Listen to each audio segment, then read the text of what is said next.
Bom dia, pessoal! Começando aqui as Super Lives, né? Vamos esperar o pessoal entrar. Já entrou aí o Eduardo, bom dia. Tá o Gustavo, como é que tá a imagem, o som, tudo certo, pessoal? O Matheus.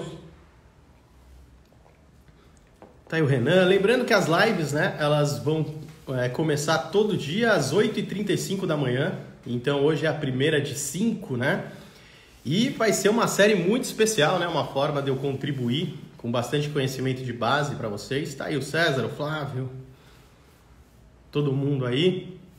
O pessoal de Manaus aí, abraço aí, Daniel. E quais são os temas, né? Tá aí a Fabi.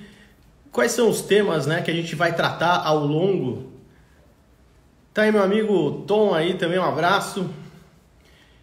Quais são os temas que a gente vai tratar, né? A gente vai começar bem do básico, né, com os conceitos mais importantes, porque o objetivo dessa série de lives é a gente poder responder perguntas como: será que a economia é um jogo de soma zero?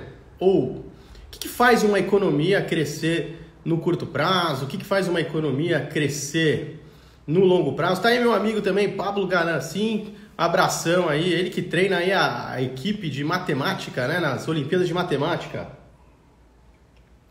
Aqui o pessoal do Team Visa. Outra pergunta também, que aí é muito interessante quando a gente faz o encontro da física, né? É uma contribuição muito importante de físicos e matemáticos lá do MIT e também do Laszlo Barabasi, né, que é um grande físico, que eles respondem a pergunta: por que alguns países são ricos e outros são pobres? Pela ótica da teoria das redes, da gente enxergar a estrutura produtiva desses países. Quem assistiu o meu TEDx, né, o meu TEDx, pôde ver um pedacinho disso aí. É um conhecimento poderosíssimo para você conseguir analisar qualquer sistema complexo. Pode ser uma empresa, uma economia, um país, enfim, é um conhecimento muito poderoso. E em uma das lives dessa semana a gente vai ver em detalhes toda essa teoria aí da economia na ótica da teoria das redes, para a gente conseguir responder por que alguns países conseguem gerar, né, empregos com salários mais altos e países como o Brasil, infelizmente, a gente tem uma renda muito baixa e não gera esses postos de trabalho com salários tão altos, né? Outra questão que a gente vai trabalhar ao longo dessa semana é como é que funciona a tal das contas públicas do governo, né? Como é que eu analiso isso? Onde eu acho esses dados? O que quer dizer esses dados que saem tanto no noticiário de déficit nominal, dívida pública, enfim, etc. Tal. Como é que funciona isso? Aonde eu acho esses dados e o que é importante eu entender? Como é que aumenta essa dívida pública que falam tanto? Contas externas, que tem tudo a ver em relação à taxa de câmbio, né? Então, como é que é o país? Ele está vulnerável externamente? Não está? Como é que eu olho? Então, a gente vai aprender tudo isso e tudo isso aplicado, né? A gente, sempre que possível, aplicando justamente aos dados atuais, não é? O momento atual, para vocês verem como é um conhecimento totalmente prático e aplicado para vocês levarem por toda a vida, né? É um conhecimento importantíssimo, né? E como eu sempre recebo uma mensagem que fala: eu queria entender o que aconteceu, né, no crédito privado do Brasil, debêntures, fundo DI perder, tudo isso também numa das lives. A gente vai falar do papel do mercado financeiro na economia, vai entender essas características, entender também as formas de intervenção, né, que o governo faz, aumentando gastos, o que isso quer dizer, isso é melhor ou não, aumentar impostos, reduzir impostos. As intervenções do Banco Central, desde o câmbio e também no mercado de crédito, o que isso tem a ver, por exemplo, com meus investimentos de renda fixa. Enfim, vamos criar um conhecimento de base poderosíssimo para todo mundo, né? Caminhar ao longo dessa jornada, enxergar com outros olhos o noticiário, as ações que está tanto para aplicar na vida pessoal quanto na vida profissional. E vamos nessa. Então tem muita coisa. Então vai ser assim, o que eu recomendo para vocês? Eu recomendo que todo mundo assista todas as aulas, tá? Não é um formato de live aqui para ficar falando do mercado, pelo contrário. São aulas, né? São aulas aqui, eu estou doando o meu tempo para fazer essas aulas gratuitamente. E é importante para você ter toda essa sequência, tá? Toda essa sequência de informação que a gente vai começar lá do mais básico, né? E chegar no nível mais elevado ao longo desses 5 dias. Então, queria agradecer demais aí a audiência, hoje 8h35, 8h40 da manhã aí. Obrigado aí de coração para todo mundo. Muito bom saber que tem muita gente afim, né, de aprender e entender melhor sobre economia. Então, também outro ponto que eu esqueci de falar para vocês, também o pessoal pergunta muito de inflação, o que gera inflação, o que é inflação, causas, consequências, enfim. E sempre recheado de muitas histórias, né? Porque eu acho que a gente aprende as coisas quando tem alguma história, alguma coisa por trás que nos aproxima daquilo. Eu acho que isso facilita muito o entendimento e também contando todas as minhas experiências ao longo do tempo aí. Então, hoje, o tema de hoje que a gente vai falar do básico, né? De que, afinal, né? Como é que se gera riqueza, né? Como é que faz um crescimento econômico básico no seu nível assim mais primitivo, né? Então, eu vou até... Olha lá, tem o pessoal de Portugal também. Muito obrigado aí. Eu acho que para não atrapalhar a concentração de todo mundo, eu vou desativar aqui os comentários para vocês focarem aqui na aula. Pessoal perguntando das aulas. As aulas começam sempre 8h35 e elas não duram mais, não pode chegar a 1 hora, que é o tempo máximo, né, do Instagram, que o Instagram ele desliga automaticamente. Então vou aqui desativar os comentários e vamos começar. Então vamos lá, pessoal. Para a gente trabalhar os conceitos que são mais básicos de economia e que são fundamentais, então a aula de hoje é um pilar importantíssimo para depois a gente construir ao longo dos próximos dias uma série de conceitos. Então, para a gente trabalhar isso, eu vou contar uma história para vocês, que é uma história que depois a gente vai extrair insights muito poderosos. Então, vamos começar imaginando que tem uma ilha e tem alguns moradores dessa ilha. É uma ilha bem primitiva, não tem nada, e para todo mundo sobreviver e se alimentar, eles são obrigados a pescar, que é o que tem lá, então eles têm que ir lá pegar um peixe. E todo dia eles têm que dedicar quase que o dia inteiro para pescar, porque eles não têm nada muito sofisticado para isso, eles têm que tentar pegar o peixe com a mão, então eles ficam lá no mar lá o dia inteiro tentando agarrar um peixe e normalmente eles pegam um peixe por dia, o fruto desse trabalho que eles têm lá, e aí eles se alimentam e vão vivendo assim. O que acontece? Um dia, um desses moradores, ele estava lá na hora que ele estava indo dormir e ele teve uma ideia. Ele falou assim, poxa, por que eu não construo uma ferramenta com uma rede, algo melhor, para eu conseguir pegar mais que um peixe? Está muito difícil ficar pegando lá, fico o dia inteiro lá pensando. E aí ele se deparou com um problema, que era um problema genuíno, que é, nossa, mas se eu ficar tentando criar essa ferramenta ali ao longo do dia, como é que eu vou pescar? Se eu demoro um dia para pescar e o que eu preciso desse peixe aí para eu comer, que é o que a gente se alimenta no dia a dia, como é que eu vou fazer isso? Como é que eu vou fazer? Eu tenho que dedicar um dia de trabalho. Aí ele falou, tá bom, vai. Foi lá, vou pescar normalmente, só que ao invés de comer um peixe, eu vou comer ao longo de um dia só meio peixe e a outra metade eu guardo para o dia que eu estiver tentando criar essa ferramenta. Então o que ele fez? Ele foi lá, pescou normalmente com os seus colegas, pegou o peixe, só que ao invés de ele comer o peixe inteiro que nem os outros, ele comeu só metade do peixe, guardou a outra metade para o dia que ele não iria pescar e ele iria se dedicar à criação dessa ferramenta ali, que iria fazer uma espécie, né? Você tem um pedaço de pau, uma rede para ele tentar pegar mais peixes. E ele lá ficou o dia inteiro e conseguiu construir essa ferramenta, só que nesse dia ele teve que fazer um sacrifício, né? Porque ele só comeu meio peixe, então ele ficou com um pouco de fome, e aí ele foi lá pescar agora com a ferramenta dele. E com a ferramenta dele, ele conseguiu pegar 2 peixes assim, e até com uma certa velocidade, enquanto os demais, estavam lá só o dia inteiro para pescar um peixe de novo. Então ele pegou 2, então ele comia um e ainda sobrava um. No outro dia ele pegava 2 mais rapidamente. O que acontece? Os demais moradores dessa ilha começaram a se espelhar, né? E perceber que fala, poxa, o cara tá conseguindo pegar 2 peixes, tem tempo lá para descanso, tá? E foram lá conversar com ele, saber como, né, adquirir ou construir essa ferramenta, como é que ela funcionava. E aí a gente tem os 2 primeiros insights, né? Que foi o quê? O que fez esse morador aí dessa ilha ele conseguir saltar da produção de 1 peixe para 2, ter mais tempo de descanso? Primeiro, ele teve que fazer um sacrifício, então ele teve que poupar, né? Parte do peixe que ele consumia, ele guardou, né? Ele só comeu metade para guardar, a outra metade para ter esse dia de trabalho que ele tinha que se dedicar. O outro ponto é que ele não tinha garantia nenhuma de que essa ferramenta daria certo, que seria uma ferramenta que ia possibilitar que ele conseguisse pegar mais do que o normalmente ele estava conseguindo.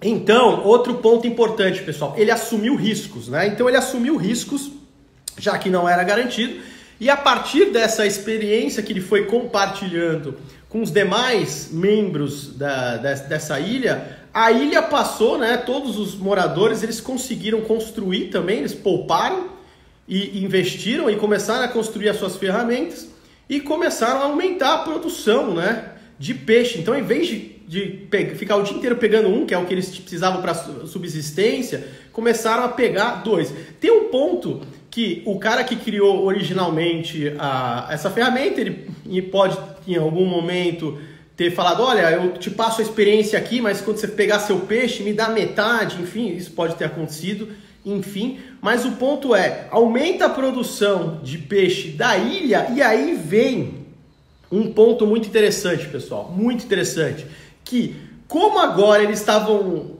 despreocupados com essa questão da alimentação, já que sobrava peixes, eles tinham o quê? Mais tempo de descanso e mais tempo para criar outras coisas, porque tinha pessoas com habilidades diferentes nessa ilha. Então o pessoal ia lá, tinha um cara que ele conseguia imaginar formas de criar roupas que eram melhores para aquele tipo de clima, o outro sabia como construir cabanas, enfim. Então o que acontece? Nessa ilha, a partir do momento que eles tiveram mais tempo para se dedicar à produção e o descanso, eles começaram a criar mais produtos e serviços na ilha. E com isso, essa história dessa ilha, essa é uma frase muito interessante, né? Que a prosperidade ela gosta de companhia. Prosperidade gosta de companhia.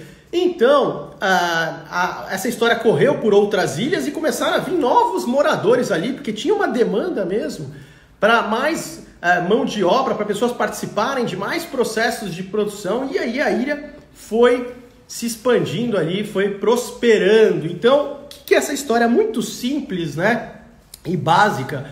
Para mim é um dos conceitos mais importantes e incompreendidos na economia, infelizmente, e que é a renda vem da produção, Então, por exemplo, um caminho sustentável é você produzir, você ter uma oferta bem sucedida no mercado, depois a gente vai definir o conceito certo de mercado.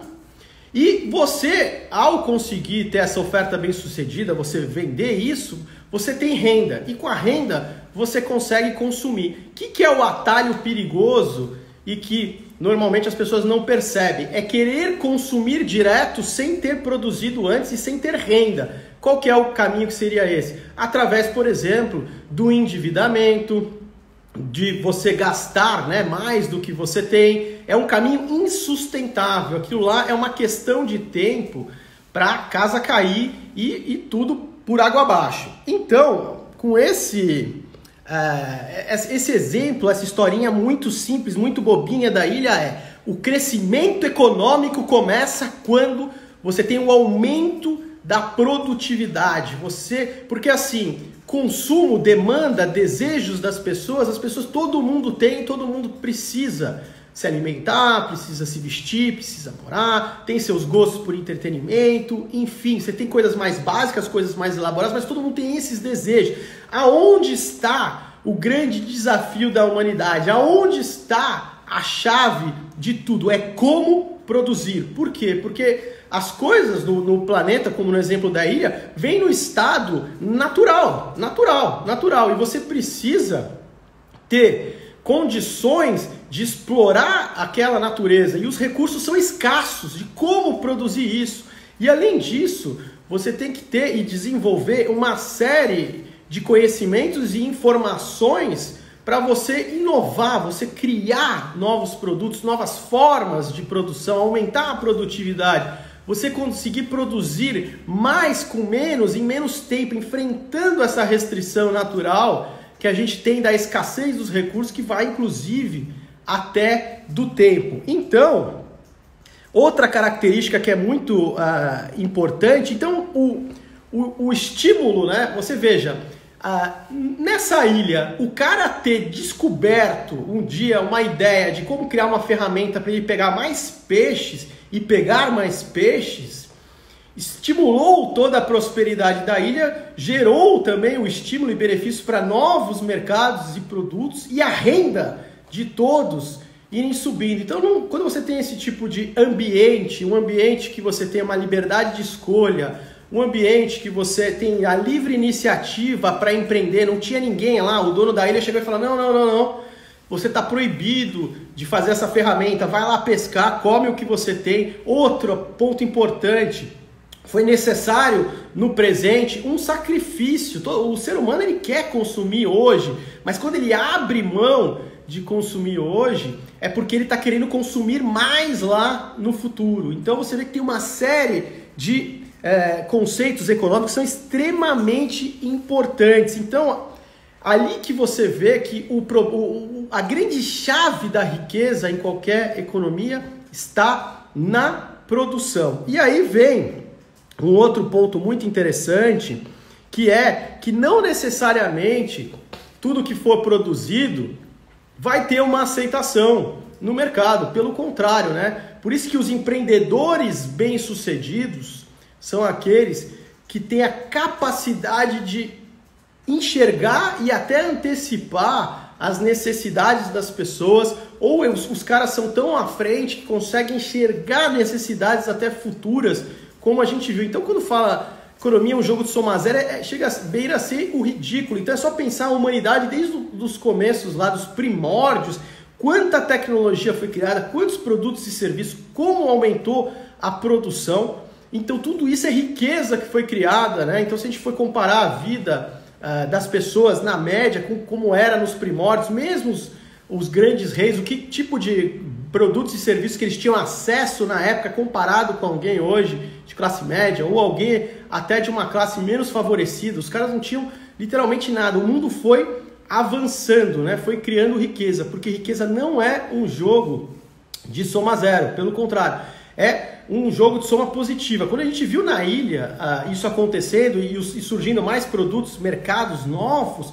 e os habitantes trocando entre si, o cara da roupa trocando, o cara que faz a cabana, o cara dos peixes, enfim, outros serviços que foram sendo agregados, como cada um que está fazendo aquela troca ele dá um valor subjetivo para aquilo, só vai efetivamente ocorrer a troca se todo mundo achar que aquilo é uma vantagem. Então, trocas voluntárias que as pessoas estão fazendo aí, porque elas querem fazer, não é porque tem uma força maior obrigando, uma autoridade central obrigando, isso é um jogo de ganha-ganha, né? É um jogo de ganha-ganha, então é uma soma positiva. Então, achar que a riqueza da humanidade já foi dada desde os primórdios e vai dividindo, se fosse isso, como a população mundial ela aumentou, são uns bilhões hoje no planeta, todo mundo estaria miseravelmente. Então, realmente,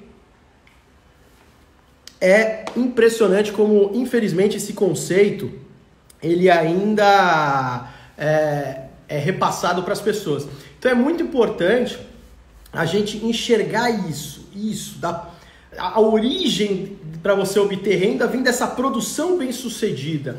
E outro ponto, que características também que tem essa ilha para permitir isso, né? O respeito à propriedade privada. Então, o cara tinha o peixe que ele pegava lá, mas não tinha ninguém lá para confiscar, ou falar, não, esse peixe não é teu, ou a ferramenta que você fez para pescar melhor agora não é mais sua, é de todo mundo, enfim. Você tem o respeito à propriedade privada, o respeito à livre iniciativa, o cara pode fazer isso. Ah não, você não vai tirar o dia de pesca para tentar criar esse negócio.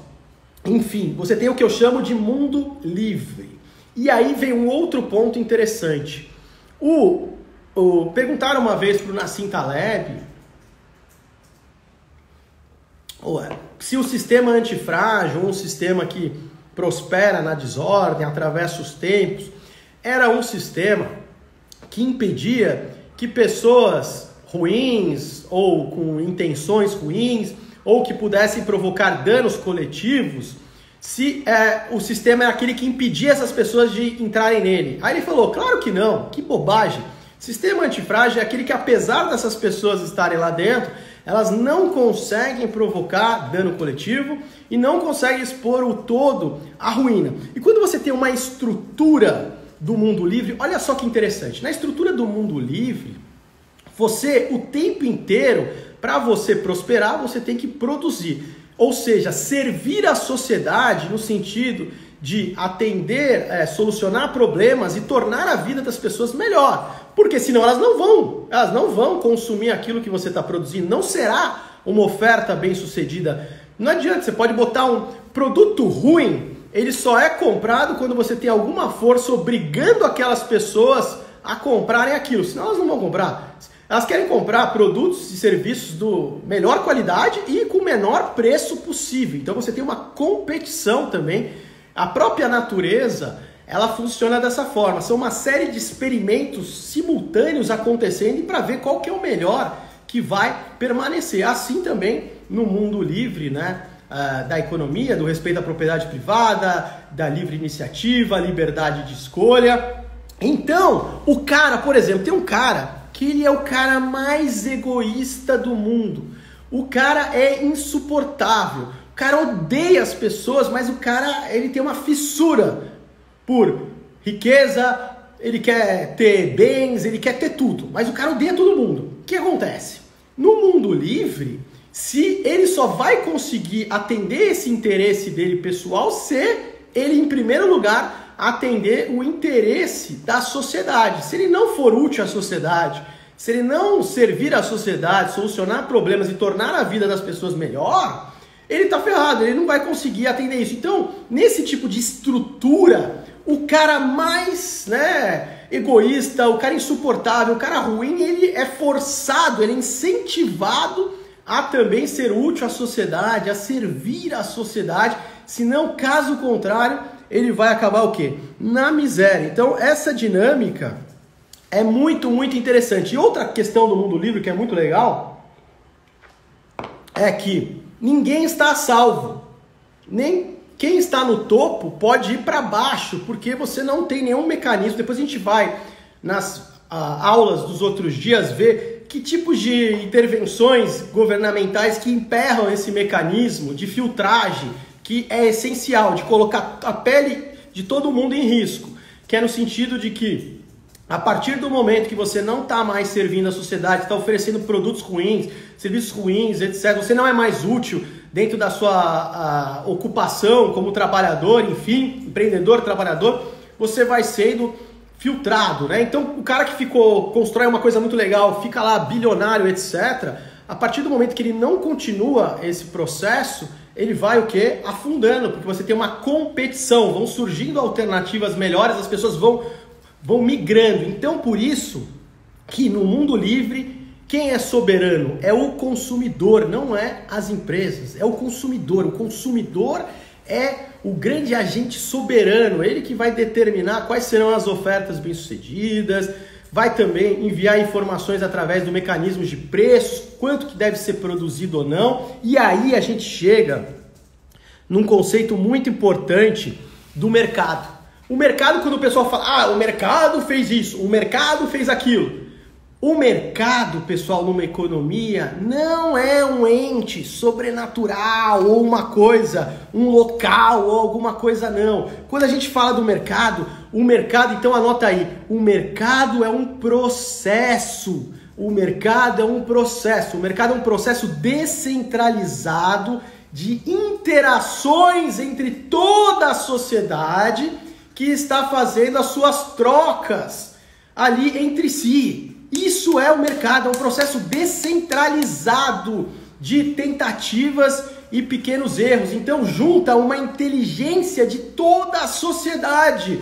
Não é um pequeno grupo definindo, por exemplo, se a gente pegar o exemplo da antiga União Soviética, uma economia planificada e centralizada, ali você tinha um grupo de pessoas que queria definir o preço de tudo, a quantidade que deveria ser produzido, o que ser produzido. Nenhum grupo consegue armazenar esta capacidade. Só um arranjo descentralizado, um processo entre toda a sociedade para resultar, né, numa informação mais próxima. E não necessariamente essa informação vai ser perfeita, mas é o melhor arranjo do que você centralizar e um erro causar um dano coletivo e ser fatal, como a gente viu. Quem quiser ter um exemplo até triste para você ver o ponto que chegou.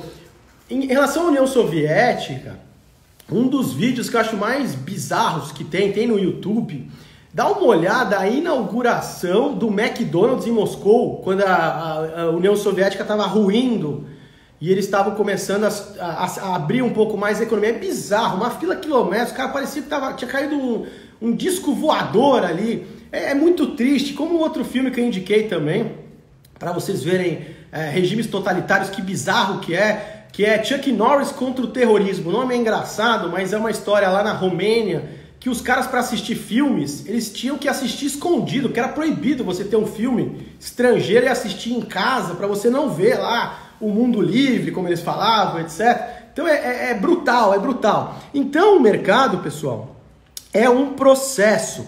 Então, quando fala mercado, somos todos nós, nossas interações entre todos nós, não é um ente, uma coisa, uma entidade superior que define um grupo de pessoas, não. O que sai ali é o resultado, é os frutos de todas, né, as interações entre as pessoas.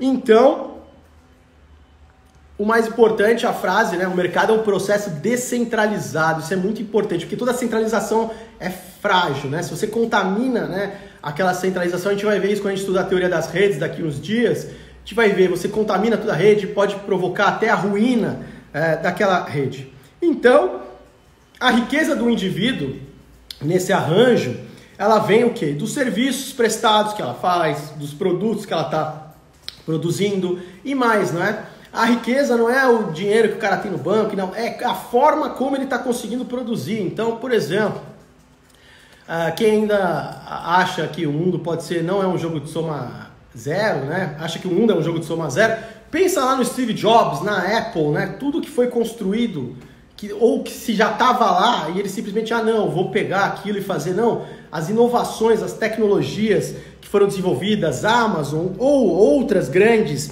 invenções que a gente tem aí. Outro ponto interessante é também, então, o que eu queria mostrar para vocês justamente é esse, que a riqueza, ela vem da produção, produzir, você precisa produzir, você precisa sair desse estado natural para você criar, né, desenvolver meios de produção para atender às necessidades das pessoas ou criar coisas que tornam a vida das pessoas melhor no dia a dia, facilita. Então, a oferta bem-sucedida no mercado, ela vai gerar renda, ela vai gerar também a demanda, a procura por mão de obra, vai gerar procura por matérias-primas, enfim, você vê como você vai criando, né, um círculo virtuoso. E a tecnologia nada mais é do que a arte de combinar, né, esses recursos naturais que a gente tem, gerando, né, um resultado, algo, né, que vai criando. E as economias que mais se desenvolveram no mundo são justamente aquelas que elas criaram, elas tiveram uma divisão do trabalho tão grande, ou seja, elas têm múltiplas etapas de produção e com isso você consegue produzir produtos de maior valor agregado. A gente vai ver isso na teoria das redes, é muito, muito legal, pessoal. Muito legal, é incrível quando a gente chegar nessa parte aí que a física encontra a economia, vai ficar muito claro isso. E como precisa também do trabalho em conjunto. Esse é o outro ponto importante da prosperidade. A prosperidade gosta de companhia. Então, o arranjo precisa ser de tal forma que as pessoas cooperem entre si. Ou seja, você tem uma grande mente coletiva e não uma mente individual que se acha genial centralizando tudo.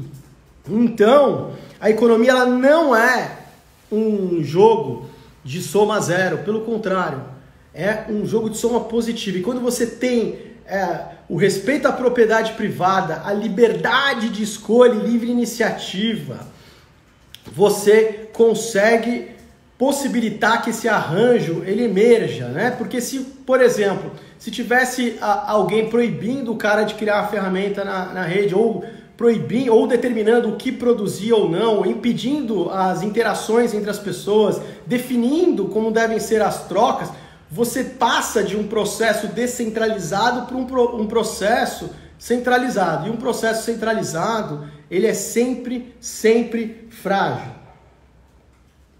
Então a frase, pessoal, de hoje, e depois eu vou abrir de novo os comentários, é: não se enriquece pelo consumo, se enriquece pela produção. Você tem que produzir, criar novos mercados, criar novos produtos e serviços, solucionar problemas, tornar a vida das pessoas melhor. Isso é o arranjo que permite a prosperidade. Porque imagina se ficasse os caras lá simplesmente consumindo o peixe que eles gastavam o dia inteiro, né? E os ganhos de produtividade que permitem isso. Então, deixa eu abrir os comentários, a gente vai ver, por exemplo, que falam muito, o brasileiro tem baixa produtividade, etc. Será? A gente vai ver que a produtividade é um processo coletivo. Então, por exemplo, se a gente insere, tem vários brasileiros aí que moram em outros países que estão participando da nossa live. Quando você insere um brasileiro num sistema coletivo extremamente produtivo, de alta produtividade, o cara em algumas semanas está produzindo igual um alemão, igual o português, espanhol, enfim. Porque a produtividade é um processo coletivo e querem botar nas costas das pessoas. Outra coisa que eu acho um absurdo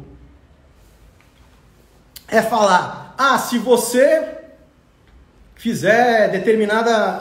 basta você querer para você enriquecer, basta você querer não sei o quê. Meu amigo?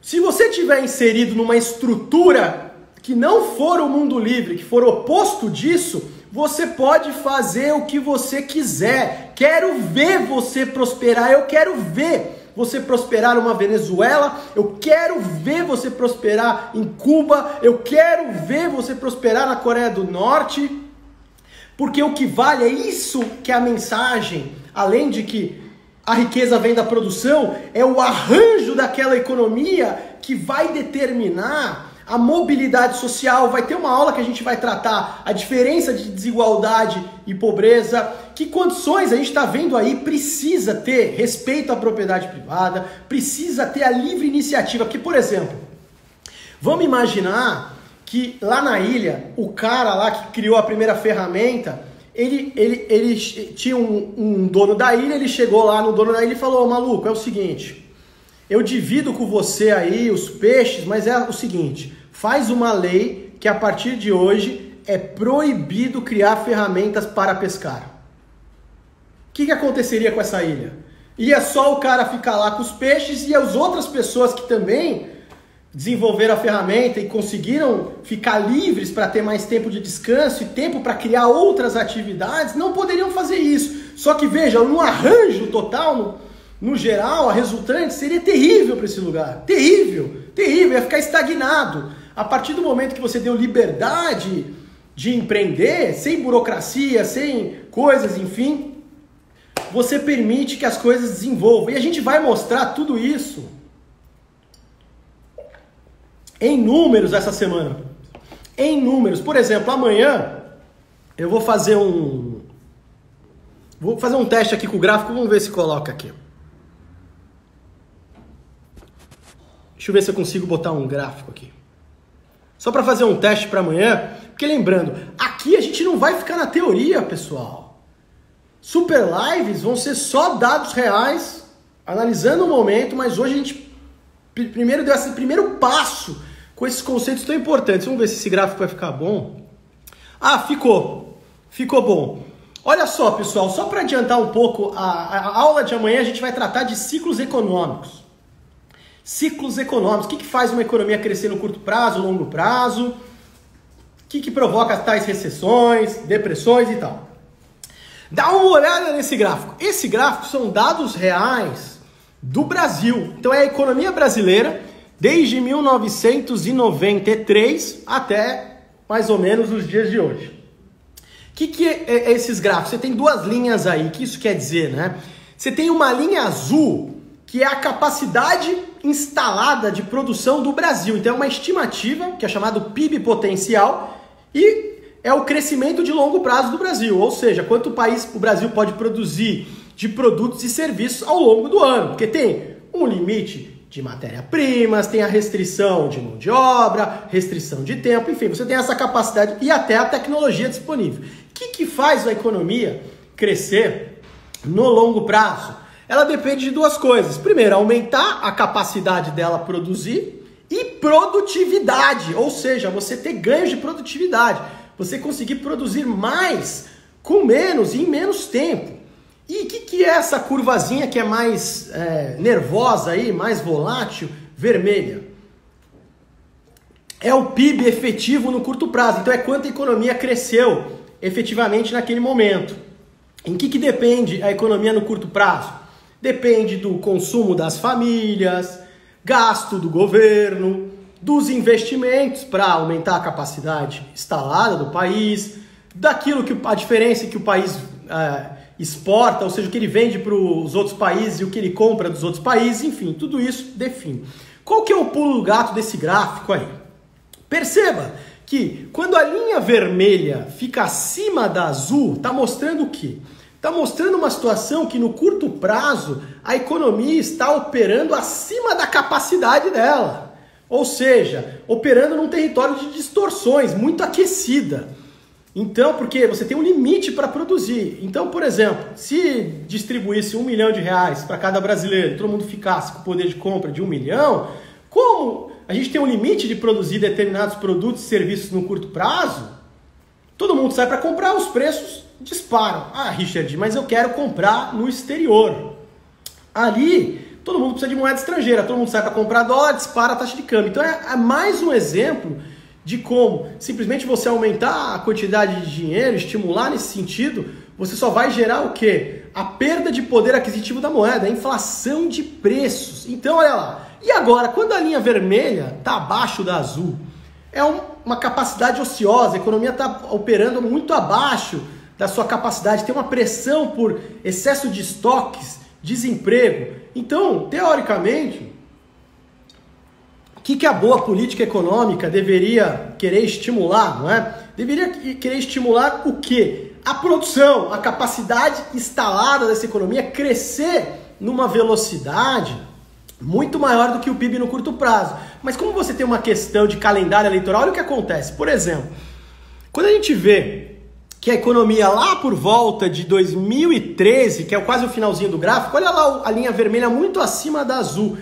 O que aconteceu naquele momento? Estimularam a economia no curto prazo através do quê? Do consumo, gasto do governo. Aí saía, PIB subindo, maravilhoso, etc. Vamos comemorar. Só que quem sabia, tem um conhecimento de economia, via, nossa, essa economia está muito acima da capacidade instalada, está operando em territórios de distorção, isso vai gerar inflação de preços e outros problemas aí, e vai vir uma recessão depois, porque vai vir a hora que vai pagar a conta, porque está operando muito tempo no território, e o Banco Central na época abaixava a taxa de juros para estimular mais ainda a economia.